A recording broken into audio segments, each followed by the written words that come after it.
हाथों की उंगलियों के अंदर खिंचाव रहता है, अकड़ाव रहता है, जब भी आप सोकर उठते हैं आपको हाथों के अंदर दर्द या अकड़ाव रहता है, तो ये सिंपल सी एक्सरसाइज है, रोजाना करेंगे कुछ मिनटों के अंदर आपकी जान छूट जाएगी। सबसे पहली वर्जिश ये है कि आपने अपनी उंगलियों को इस तरह पियानो की मूवमेंट में इस तरह हिलाना है ताकि इसकी मोबिलिटी बढ़े और आपके लिए आसानी रहे, और आपने 10 बार इस एक्टिविटी को करना है। इसके बाद आपने क्या करना है, उंगली हाथों को बिल्कुल सीधा करना है, ये उंगलियों को ये इस पोजीशन में मूव करके सीधा करना है। ये 10 बार आपने इस एक्टिविटी को करना है।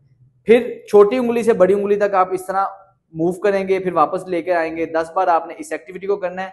मुट्ठी को जोर से बंद करना है, जोर से खोलना है, जोर से बंद करना है, जोर से खोलना है 10 बार। लास्ट एक्टिविटी ये है कि उंगलियों को ऐसे आपस में जोड़ना है, फिर खोलना है, जोड़ना है, खोलना है। आर्थराइटिस वाले पेशेंट, गैंठिए वाले पेशेंट जिनको उंगलियों में दर्द रहती है, उसके अलावा वो लोग जो ज्यादा स्क्रीन वगैरह का इस्तेमाल करते हैं, हाथ में लिखने वगैरह का काम होता है, उनको हाथों में दर्द वगैरह रहती है, तो ये वाली एक्टिविटी कुछ दिन के अंदर आप करेंगे, दिन में 2 दफा सुबह शाम बिस्तर में करनी है। आप देखेंगे कुछ दिनों के अंदर उंगलियों का कड़ाव बिल्कुल ठीक हो जाएगा। अस्सलाम वालेकुम।